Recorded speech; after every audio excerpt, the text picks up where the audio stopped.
Hey, what's up guys? It's Dave and we're here for part 2 of the Airbnb video where today we're going to start off talking about your booking settings.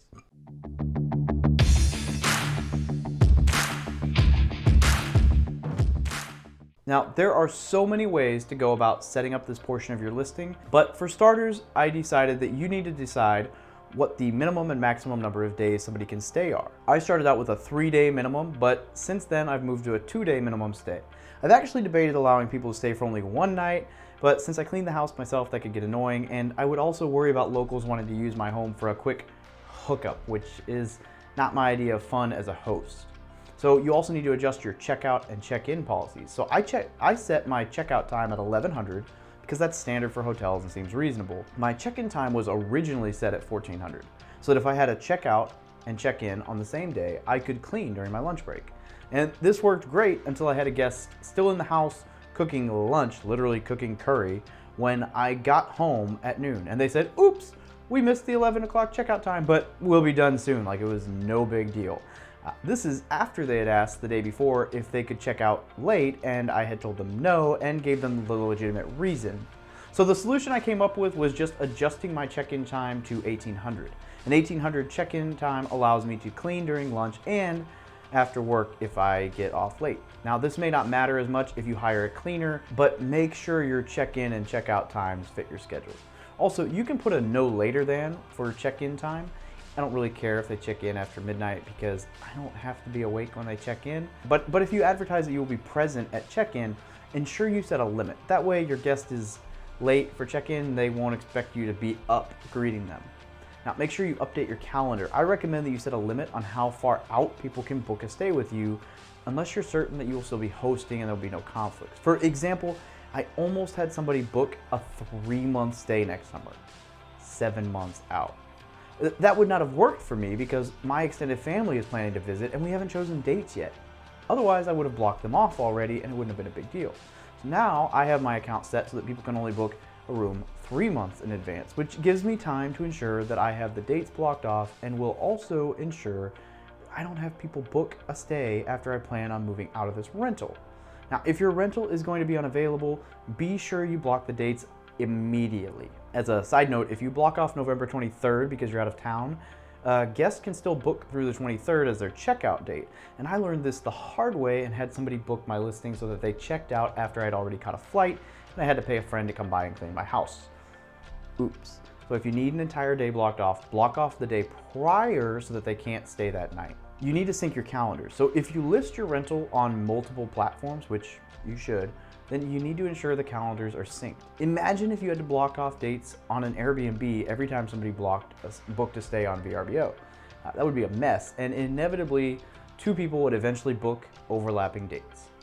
Thankfully, both Airbnb and VRBO allow you to sync their calendars together. So for VRBO hosting, log into your listing, click on Reservations. Under the calendar drop-down box, here you will see an import-export drop box. You need to import the Airbnb link, which we will show you on the next step, and then copy the export link. Then you will need to import the link you copied from VRBO calendar and then be able to copy the Airbnb export link in order to paste in the VRBO. At this point, you should have copied the export calendar link from each hosting service and pasted it into the import calendar section of the other hosting service. Congratulations, your calendars will now talk to each other, and when somebody books a room through Airbnb, it will automatically block off those dates in VRBO and vice versa. Now, if you want to step into the big leagues, you will need to upgrade to a full-fledged channel manager like Lodgify. Now, I recommend Lodgify, and I'll put a link below, because it's very affordable and allows you to sync Airbnb, VRBO, Expedia, Booking.com, and several other platforms. You can also integrate MailChimp, Google Analytics, Zapier, and more into your system, and not to mention that Lodgify gives you templates for creating a direct booking website for your rental, which is much more professional and more SEO friendly. SEO, for those of you who don't know, is search engine optimization. That's how Google ranks your stuff. Now, I recommend Lodgify to anybody who is planning to utilize the short-term rental game long-term.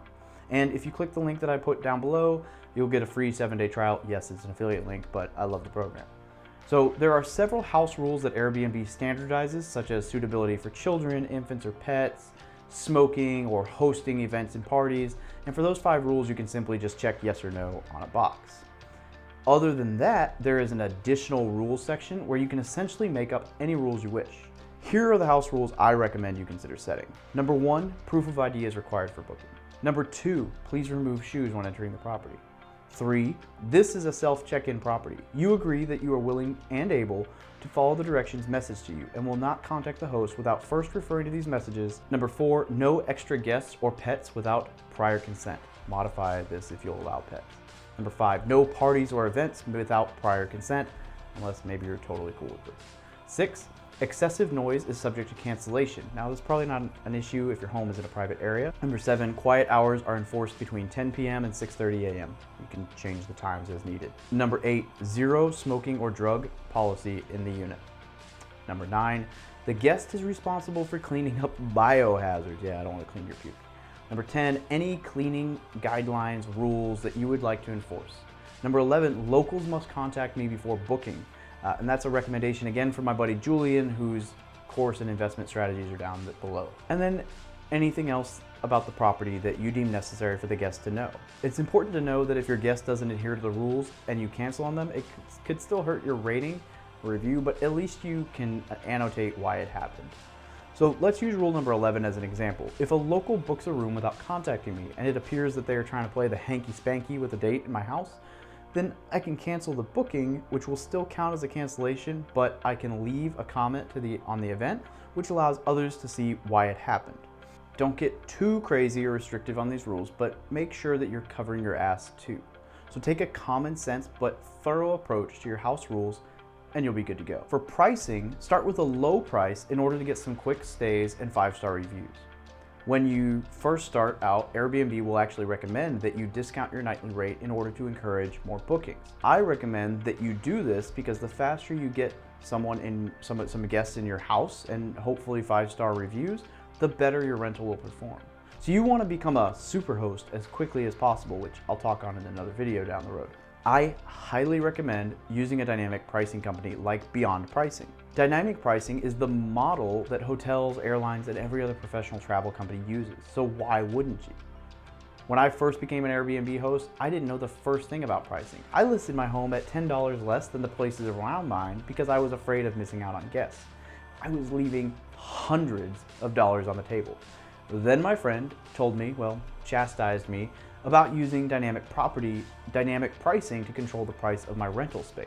Dynamic pricing adjusts the price of your unit based on holidays, events, trends, and occupancy to find the perfect balance between high occupancy and high dollar guest stays. This means if there is a vacancy a week out, they'll lower the price in order to find a guest. But a guest booking 2 months in advance will pay a higher price.